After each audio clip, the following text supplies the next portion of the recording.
I'm Diane Lewis, Executive Vice President at the Paley Center for Media, and I'm delighted to welcome you to the second event of our LA Media Council fall season. Tonight, we couldn't be more thrilled to welcome the visionary chairman of NBC Entertainment, who also happens to be a very valued Paley Center LA board member, Bob Greenblatt.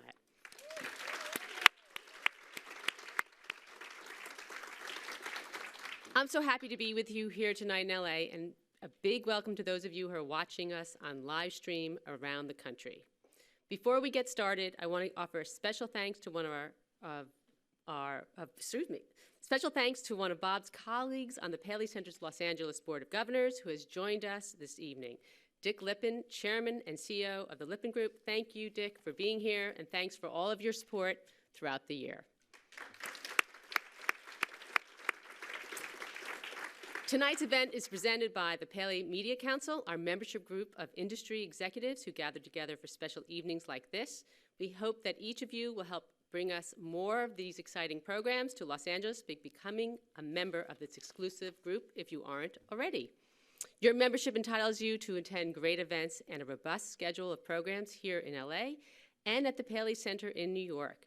There's membership info on the lobby table. Please do check it out. And now, to begin our program, it's my pleasure to introduce tonight's special guest.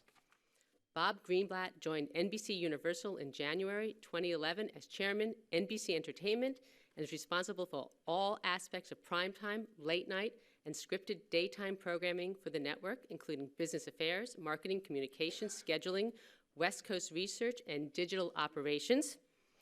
It's a long... He also, oversees Universal Television, which is currently producing nearly 20 scripted series, as well as late night and reality programs for a variety of network cable and digital platforms.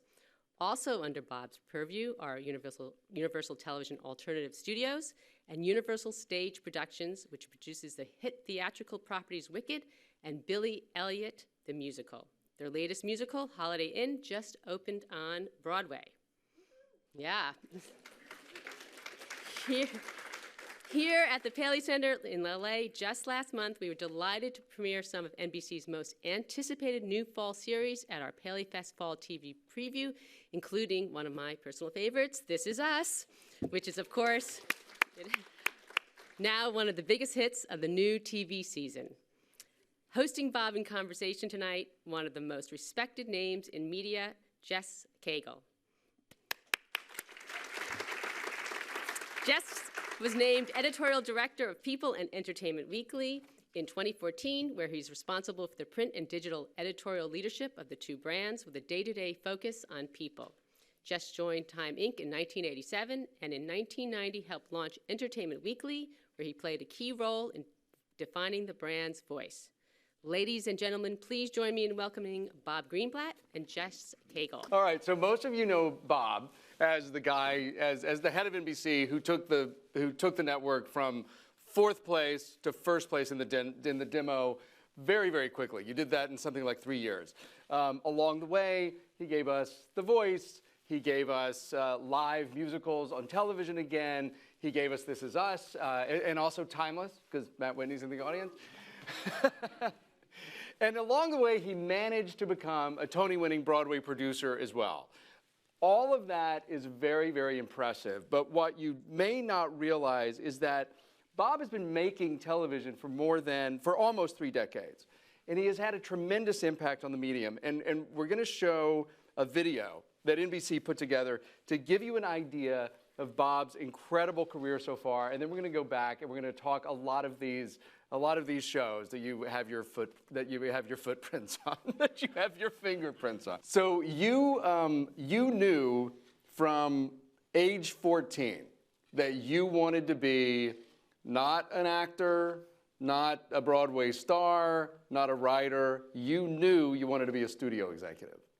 I did. I had this crazy, I went to see this movie that many of you may have seen if you're of a certain age in the room, called That's Entertainment, which, of course, this was the song, but that was a documentary about all the old MGM musicals. And I saw that when I was a teenager, and I thought, back in the day, we didn't have the internet. We couldn't see old movies everywhere like we can now. And I just had never been exposed to a lot of those movies, and I thought, not only was it so impressive that I just saw all those movies together, but that one studio made them. And I thought, that's what I want to do when I grow up. I want to be a studio executive. And I didn't even know what that meant. I also didn't know that at the time MGM had sort of basically gone out of business by then. But I figured I'm going to grow up and run MGM. And, you could have. I could have. Like it was available. It was available, yeah. But yeah, I just thought as a kid, that's what I want to do. And it took me a few years to figure out how to go about that. But that was my goal as a teenager. And as a teenager, you were in Rockford, Illinois. Yes. What was life like in Rockford, Illinois? You know, I'll say it was slow. And your parents had no connection to show business? No, but I didn't know anybody who had any connections to show business. And, you know, Rockford's about 80 miles outside Chicago, so it's out in the middle of nowhere, near the Wisconsin border. And Chicago was close enough for us to go to Chicago a lot and see the touring shows, the touring companies of Broadway shows, and, you know, the symphony and things like that. But we were pretty much out in the middle of nowhere. So it was hard to figure out, how do you get from there to, you know, here. And eventually you made your way. Oh, wait, I want to ask you about the Rockford Mafia. Oh, yeah. Yeah, because there was something in the water. What we did have in Rockford was this incredible high school theater program that many people can probably identify with. We did all of these musicals in high school, and there were a few community theaters. And so we did dozens of shows when I was in high school. And I was a musician, so I played piano in the orchestras, and sometimes I was a stage manager.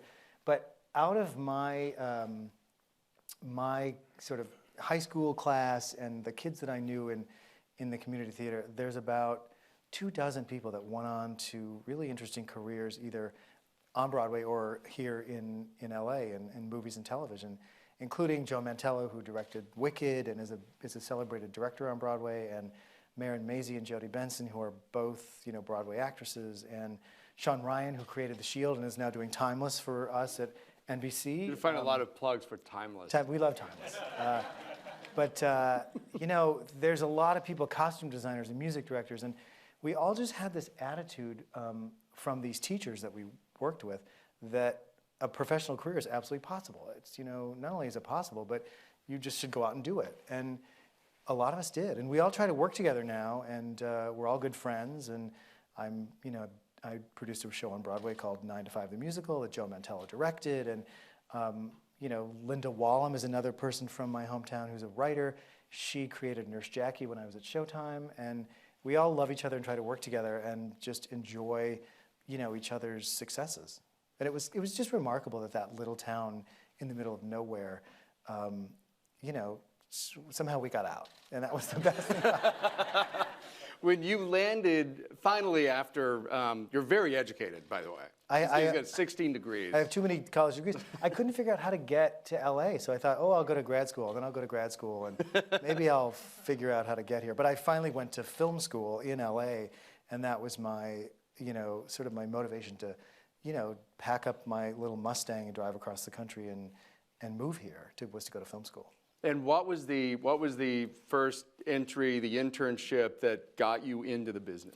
I went to the USC School of Cinema, and in that program there's an internship that you got in the summer. And I was assigned to an internship at 20th Century Fox, the film studio. This was way before there was a TV network. And I was assigned to work for a guy who I hope everybody knows who this is. He's a very famous movie producer and theater producer named Scott Rudin. Very easy to work for. Yeah. It's a memorable summer, I'm sure. Scott was tough, but I will say he's the smartest. You know, he's a genius, I think, not only in movies, but in theater and now television. Well, he was like 27 years old. Yes, he was young and had a production at Fox, and I had sort of, you know, followed his career because I was reading The Hollywood Reporter back in, you know, Wisconsin, where I was going to graduate school, because I could get a subscription. Again, we didn't have the internet. It was the olden days, and I'd followed his career from, he worked in the theater, and then he came to Hollywood and worked for a producer, and then was hired by Barry Diller to run production at Fox. And you know, I just thought, wow, he's the greatest there is. And was lucky enough to be assigned to work for him for a summer. And then he kept me on for the whole year and extended that internship. But that was, thrilling because I got to go to work at Fox every day. And, as a kid from Illinois who, couldn't literally figure out how to, get out of town, that was, it was incredible. And it was there at Fox that eventually took you on a detour into television. How did that happen? Right. When I came out to LA, I wanted to run a movie studio, right? And MGM was still around, but I was like, where is that? Can I ever get that job? couldn't find it. Still hoping it's still alive. But I was, in film school, and back then, which is very different now, television was the bastard stepchild. It was all about movies, and movies were up here, and television was like, you do television, and you're sort of in that business, and it is what it is. But when I was at Fox, around that time, the Fox network began, which was very embryonic, and I eventually went to work for another great, iconic executive in our business named Peter Chernin, who, yes, one of the greatest, and a very important mentor in my entire career. But he hired me to work at the Fox network. And I said to him, I don't want to be in television.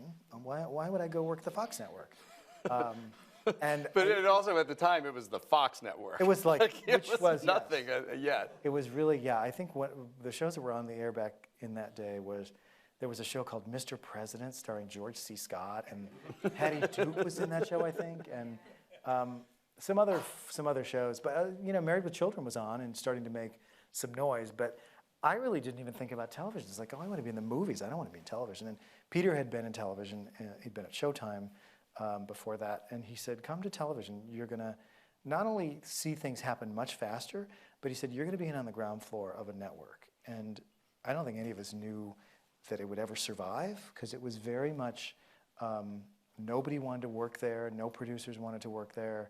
We were only on the air with 2 nights of programming. It wasn't a real thing. It didn't reach every, city in America. It was just literally a fledgling network when they said, a 4th network's not possible, and now, of course, we have 140 networks.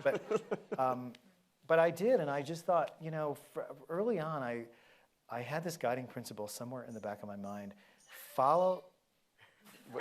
That was my guiding principle. Is that Beyonce?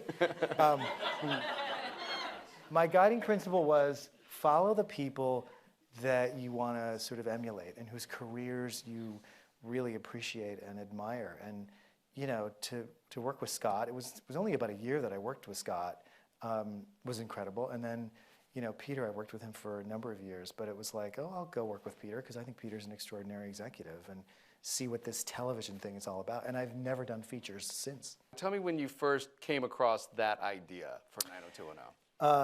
I actually think Barry Diller, who was, the head of the whole company, he had the idea to do a high school show.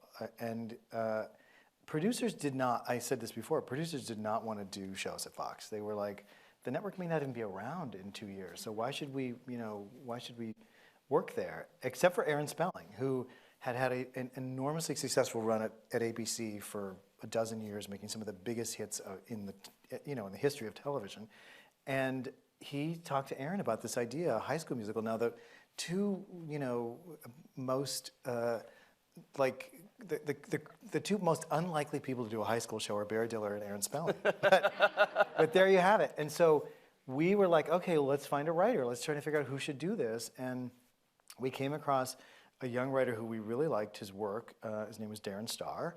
And he'd been working in screenplays and movies, but not getting much off the ground. And we read some of his work, and we thought, he's got the right sensibility for this. And he created the show and wrote the pilot. And it was a new kind of genre in television at the time, because if you think back on it all those years ago, I think it was 1990 that it went on the air. There was no show in primetime television that was geared and built around teenagers. There just wasn't. everyone now thinks, oh, there's been a million of those shows forever.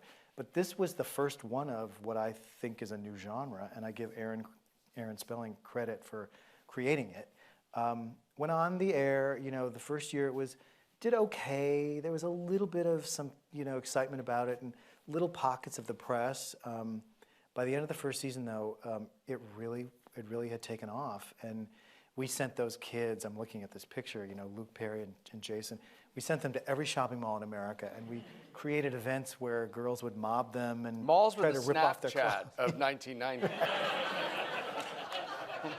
For some people in Rockford, Illinois, they still are. Still, in my house it is. But it started to take off, and it just ignited, and ended up running for I think 10 years, and we spun off Melrose Place, and then we did Party of Five. We were all about like what other teenage soap opera can we do, and they all worked. And then we developed Dawson's Creek, which we didn't put on the Fox network, and it eventually went to the WB because we thought we had too many of those, and still only had limited numbers of hours in the week. We were only on, I think we only hit 7 nights a week of programming in 96 or 90, I think 95 or 96. So, but it was one of the shows that started it all, along with, of course, in that same year came The Simpsons and In Living Color, which then made the network, clearly network was not going to go away at that point. And then at some point came a show that completely transformed the network and the perception of the network. So there you were at this network that was the teen soap network. And that was working on why all of a sudden we're going to do the X-Files. Well, I always think it's great to, go a different direction when everybody expects you to, be going in one direction and surprise people. And I think we got a little bit nervous about, just doing teen soap after teen soap. We did a few others that came and went. A few other Aaron Spelling shows like The Great Models, Inc. Do you remember Models, Inc.? Oh, sure. Yeah. Where, well, I won't go into that. I remember putting that on the cover of EW. Oh, did you? Yeah. Congratulations. You're welcome. So we thought, let's try to see if we can grow this network up a little bit. And the X-Files really catapulted the network into a whole new place. And ironically, I hired Chris Carter, who was the creator of the X-Files.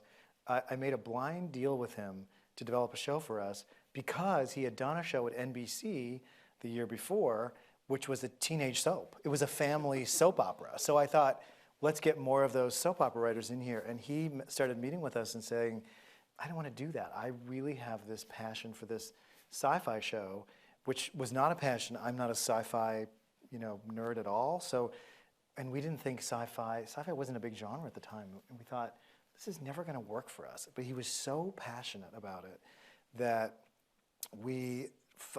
I learned a lesson in the development of that show, which is to kind of know when to get out of your own way. It wasn't a show that was for me. It was never going to appeal to me. But he was so passionate and had such a vision for it that I just thought, maybe he knows more than we do. And lo and behold, he was right. I mean, we argued about whether the show should be less ambiguous. He was always in favor of the ambiguous endings where you weren't absolutely clear what happened. And I thought, the audience is never going to go for that. And he said, I know they will. Trust me. And ultimately, he produced this incredible show that was a game changer and a multi-billion-dollar worldwide asset on top of that. But it put the network on the map in a way that I think really, pushed it to a new level. And that was still the early 90s. That was like 93, I think. And it took a little while for it to take off. It was a little cult show at first, and then we moved it to Sunday night when we were moving into Sunday. And I remember he was really against the move because it had a home on Friday, and it was a big hit on Friday. And we said, no, Sunday's the biggest night of the week. This will jumpstart the show. And it ultimately did that and ran for, I think, 9 seasons. And then movies were, and now reboots of it, and it's a big show. Even though you were, even though it eventually went to HBO, you guys were also there for the early development of The Sopranos. Right. I was again in trying to move the network into other areas. We thought, the Fox network couldn't exist unless it was doing things that nobody else was doing. The teenage soap opera nobody had done, and the sci-fi show in sort of a commercial place. You have to remember there were no cable networks except for HBO and Showtime, and I think along the way FX came along with some new programming like Sun at the Beach, things that are just long forgotten. But we thought, let's try things that nobody else would do. And we loved David Chase as a writer. He'd done a show called Almost Grown, which was on, I think, NBC. And we said, let's see what David Chase wants to do. We made a deal with him. And it turns out the only thing he wanted to do was a mafia show. And I was having like, kind of flashbacks of Chris Carter saying, I only want to do a sci-fi show. And I thought, okay, well, maybe this mafia show could work for us. And he wrote the script for us, and ultimately we decided we could never do it the way it needed to be done. He wrote it with all the language, and it's very dark, the pilot's very dark, as is the show. And we thought, it'll never really work on our network, so it's better to let it go, and it eventually found its way to HBO, which I think was the right thing for the show, and changed the face of HBO. But, I was really, really, thrilled to work with him on that. And, I at that point, we didn't get it on, but I thought there's something in this anti-hero place, for the lead of a show, and something I've been interested in, a lot over the years. And then cable grew up, and cable became the home of anti-heroes, and we just couldn't get them all. We couldn't get them on the Fox network, and I think that was the right ultimate decision. When did you decide you wanted to go off and be a producer? After about, I think, 7 or 8 years at Fox, and I'd worked for 4 different presidents and lots of regime changes, and I thought, I've had a really great run putting these shows on, and I would love to, try my hand at producing, and formed a partnership with a really good friend of mine named David Janellari, and we were not writers, so we were non-writing producers, but I thought there would be, a place for us if we could find the right writers to, get into business with, and form my company in, I think, 1997 or 8. When Alan Ball presented this to you, once again, you were looking at sitcoms for Alan, right? Right. Alan, we had known as a sitcom writer. He'd been on that CBS show Sybil.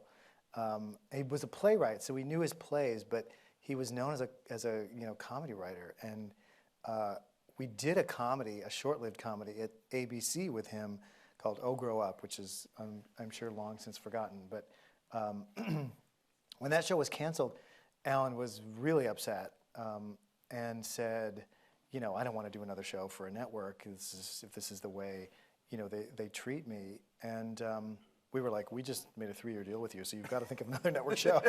But he said, and by this point, HBO had The Sopranos, and they had, I think, Sex and the City was a big hit at this moment, and HBO was the place to go. And he said, I have an idea that is really, avant-garde and would be perfect for a place like HBO. And he pitched it to us, and we said, why don't you just write this, just write it, just spec the script. We loved the idea, but we thought it may not be the easiest thing to sell, just, as a pitch. And he wrote the script, which, was incredible.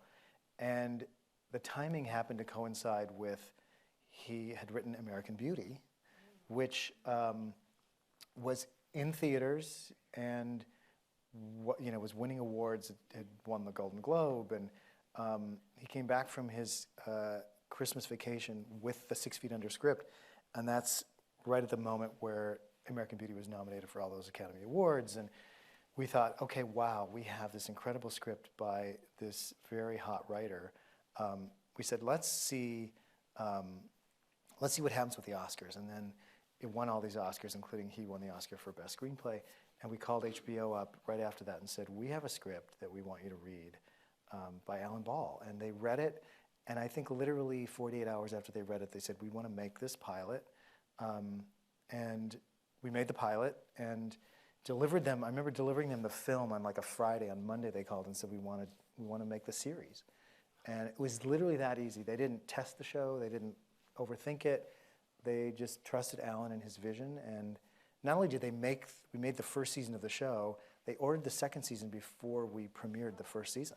Wow. And they were like, we love the show, and we were thinking, you know, what if the critics hate it? What if the audiences, you know, don't get it? And they said, we don't care. This is a signature show for us, and we're going to put it on. And, you know, true to their word, they did that. And, you know, at that moment, HBO was the real gold standard for everything in television, including the way they treated their writers and their directors. And, you know, they still are, you know, to a large degree. But that was an extraordinary experience. And, you know, it all just happened like effortlessly. Well, most television does. Yeah. I think. Yeah. We're just talking about the effortless ones. Yeah. From being a producer, you decided to take over a network and rebuild a network, which has sort of become your specialty. You're taking over struggling networks and then rebuilding them.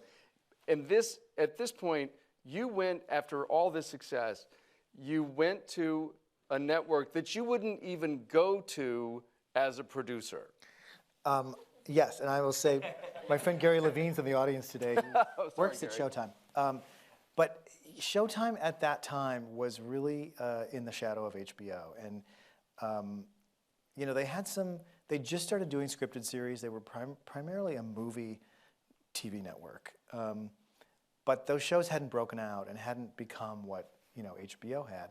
And so as a producer, we were like, you know, Showtime wasn't our first stop. And so when I got the call to go to Showtime, I thought, my first thought was like, wow, I don't know why I want to go there. But I quickly thought, you know, this could be a really interesting challenge if they're prepared to, you know, really let us, you know, kind of turn it into something different.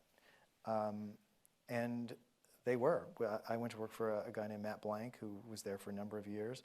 And, you know, he said, do what you think is needed to make this, you know, a great network. And, you know, again, it was all about, like, comparing it to HBO, because there were no other cable networks at the time to even think about. And I had been doing 6 Feet Under for HBO, and I kind of was very, very familiar with that playbook. And I thought, let's see if we can adopt that playbook and create our own identity, but give writers and creators the freedom that they need and the support that HBO, you know, was known for. And it's cable, so you could do things that were, you know, really off the map, and you could do shows about characters that were dark and twisted, and, you know, it was a little bit of the Sopranos effect that we were all feeling at the time. But it was an exciting time and an exciting challenge, and again, not unlike the Fox days, we didn't know, can we attract the right producers, and will people come and work with us? And we just put out the call that we were going to be the place to be. And Jenji Kohan. Jenji Kohan, who'd been working, with Weeds. She'd been toiling at CBS and didn't like her network experience. And, you know, we said, okay, let's do this show. She pitched us the show about this suburban mom who had to sell pot. And we thought, Well, pot was shocking back then. pot wasn't what it is today, right? No, it wasn't what it is. I know how much you love pot.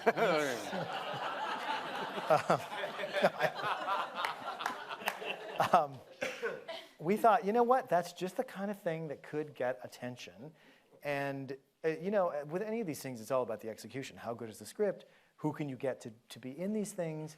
And thankfully, HBO had laid a lot of groundwork. We were lucky enough to get this great cast, Mary Louise Parker, and an incredible script that Jenji wrote. And that show really put us on the map. And then we started on a roll, like to do other things that are, you know, kind of dark and twisted, and, you know, Californication, and you know, my favorite show, and I know a favorite of yours. We're going to see a clip of it. Really turned the network around, yeah. And this is an anti-hero. You Yeah. finally got your anti-hero. In a big way. Tell me about the casting of Michael C. Hall.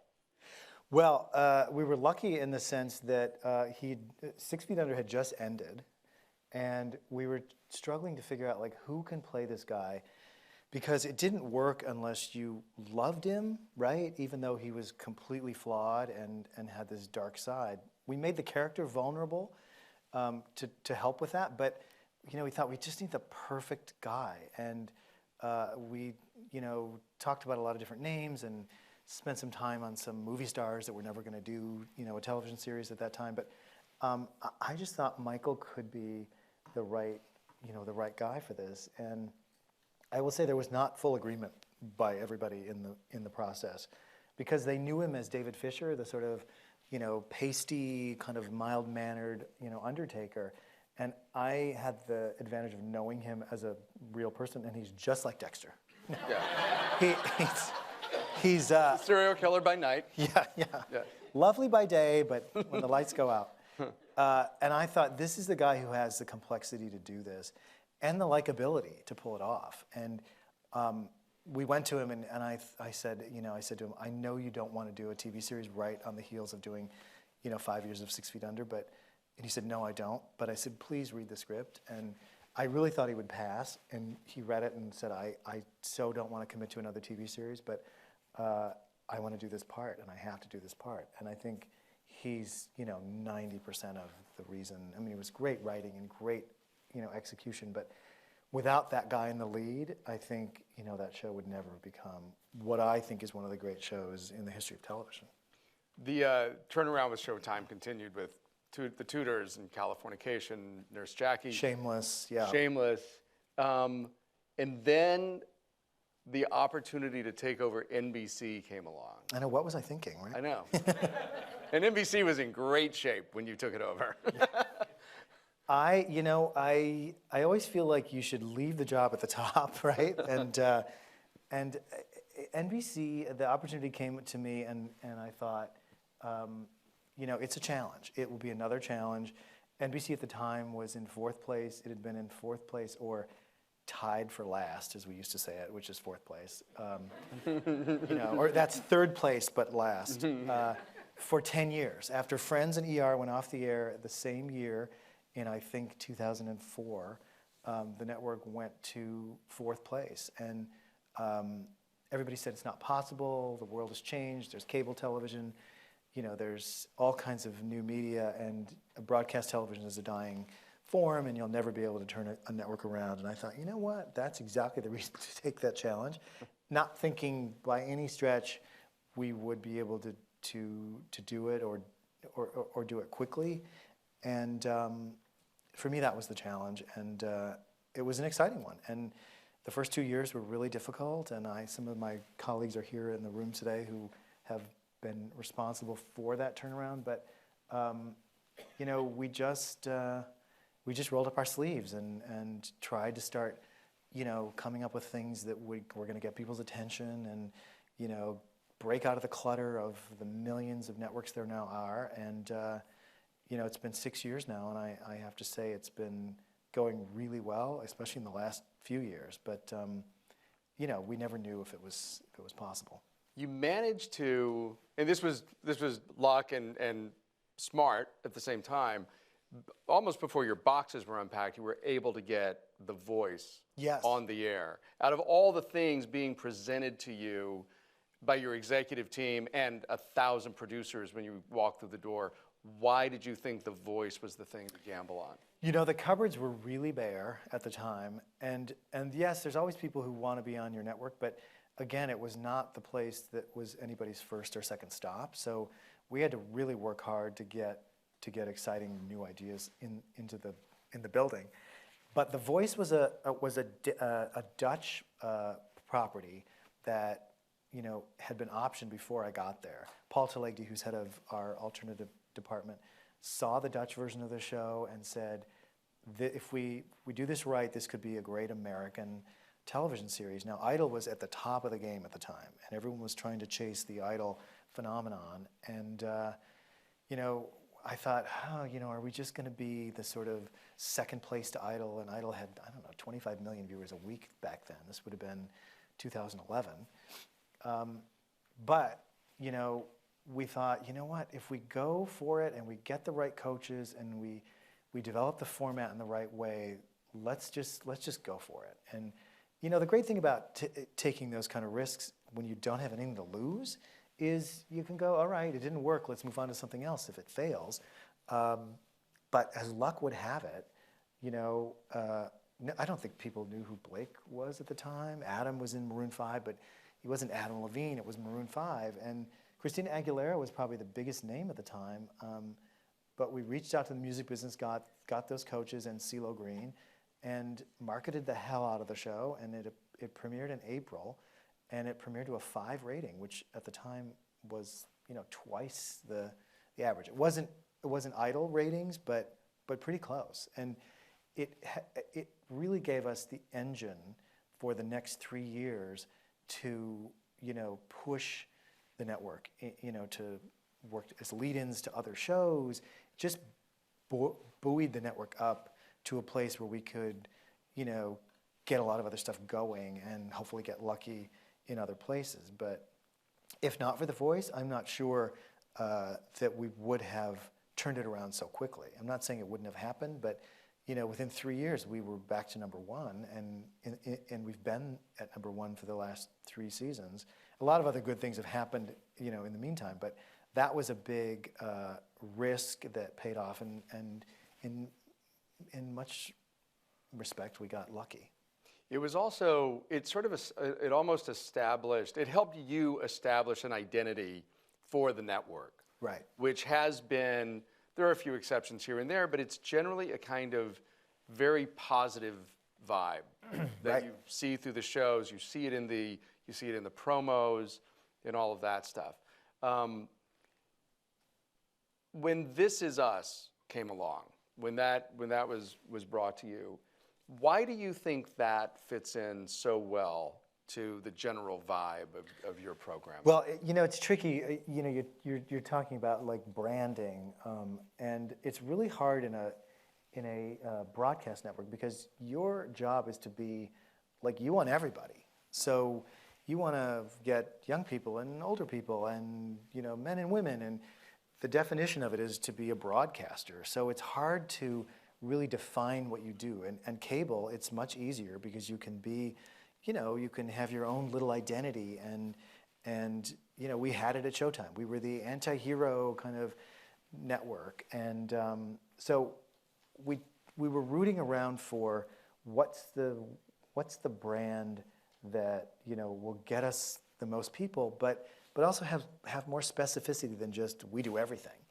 And The Voice, I think, kind of started that process. And what was so great about The Voice, and it was the antithesis to Idol, which at the time, if you remember, was all about negativity. It was all about like make fun of the contestants. Simon was the bad judge. He was a huge star because he was the dark judge. And we kind of flipped that and thought, make the experience really positive. Well, they're coaches, not almost a love-in. Yeah, they're really helpful. They're trying to build you up, and it's relentlessly positive. And we sort of that's become a hallmark of the network. And I think we've mined it in a few different ways.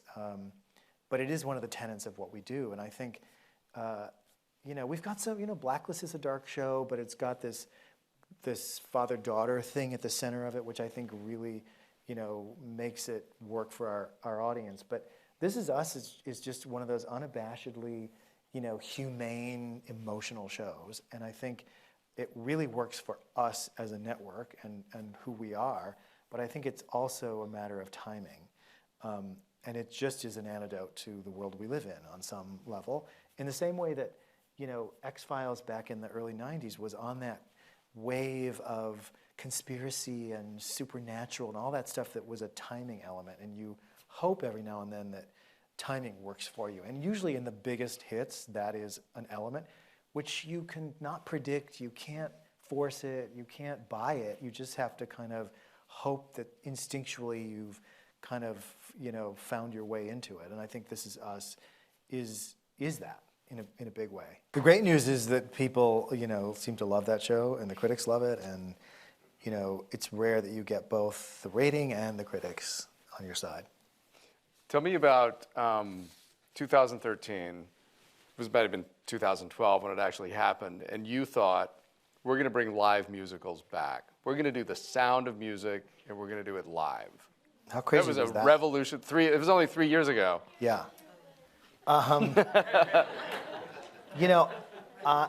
I grew up in the theater and did a lot as a kid, and it's always been a part of me. And I have produced some shows on Broadway and done that sort of, in my, I call it my hobby. And I just thought, this is an idea that is something that will really excite me, and I hope to God it excites other people, but I selfishly kind of did it because I wanted to do it.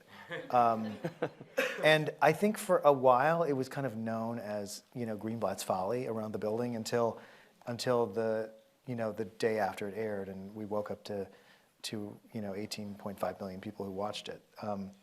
But, it was an instinctual kind of whim. I was on the way to the office one morning, and I was listening to the Sirius Broadway channel. Yes, I listen to the Sirius Broadway channel. Right? I guess you're all shocked when I say it, right? And I heard Hugh Jackman singing "Oh What a Beautiful Morning" from Oklahoma, and I thought to myself, "Wow, if we did," and we had done Smash, so I kind of got a little bit of a, musical series going, and I thought, what about if we did a musical? It would work if we had a superstar in the lead. And so I called Craig Zadan and Neil Marin, who are old friends of mine, who produced the movie Chicago and many great TV movies at ABC. And I said, I have an idea. What if we went to Hugh Jackman and said, you can do Oklahoma on television for us? And I figured if he loved the show that much, he might want to, take a moment from his career as, what is he with the four? Yeah, Wolverine. With this four things. This means Wolverine. Yeah. Yeah. Or taking off your gloves. Or one or the other. Downton Abbey. And I thought, let's see if Hugh Jackman was. And they said to me, that's a good idea, but we have another idea that we've been thinking about for the last couple of years. What about doing The Sound of Music? And I thought, oh, that's such a great movie, and how do we ever? But they said, let's do it live. So it's not the movie, it's the Broadway production, but live. And I thought for a few seconds, and I said to them, you know what? That is a great idea. Let's do that. I didn't know really what I was saying at the time, but I thought, what I was really saying is let's figure out how we could do that. And we all got excited about it. And Sound of Music was sort of our R&D to figure out how to just do it, because it's a massive undertaking. We didn't know if anybody would want to do it with us, much less live. We thought about casting, and we talked to some people, some movie stars who, like on the Hugh Jackman level, who we thought, oh, you might want to do a musical with us. None of them would go near live. We were so thrilled that Carrie Underwood did, and she was fearless in doing it. And we just figured out how to do it. And like I said, I would have been thrilled if it had gotten 8 or 9 million viewers. I would have been able to justify that as a success, and it just kind of exploded. And then we thought, okay, so now we can do it again, and let's try to do it and refine what we were doing. And we're doing our 4th one in 6 weeks. I think it's 6 weeks from this week. I think December 7th. Hairspray, yeah, right? With a huge cast. It's been easier to get actors over the years to do these things. We have an all-star cast of people. Chris Chenoweth and Marty Short and Jennifer Hudson and Derek Hough and Ariana Grande, and the list goes on, and they're all really excited to do it. And, it's going to be a big deal. I think it's going to be really, really fun this year. And what is your, you could give us a scoop, what is going to be the musical for 2017? I could give you a scoop. Would you guys like to hear the exclusive news of what we're going to do for 2017? We are going to do a live production of that show that many of you probably participated in high school, which I love, called Bye Bye Birdie, starring Jennifer Lopez as Rosie Alvarez, the Cheetah Rivera role, a year from December. And very excited. Craig and Neil are going to do it with us again, and J-Lo's producing partners. She came to us and said, I love this show. I discovered the music. She actually has a big show in Vegas where she does Lotta Livin', which is a song from Bye Bye Birdie. And she said, I've loved this movie, and I want to do this. And I said, will you do it live? And she said, absolutely, I'd love to do it live. And so there you go, Bye Bye Birdie, live. Yeah. Yeah. I'm an amazing reporter. I had no idea he was going to say that. Yeah. Just kidding. But you heard it here first. You did. Bob, thank you so much. Thank you. This was, I had no idea. I mean, I've known you a long time. I know you from work. And I really had no idea the incredible impact that you've had on television, the shows that I feel like I grew up on, even though we're the same age. And it's such a pleasure to watch you, to hear you talk about them and give us this walk down memory lane. It was sort of like This Is Your Life. Yeah. It was. Thank you very much, Jess. Thank you, Bob. Thank you all. Thanks for coming. Now what do we do? Thank you.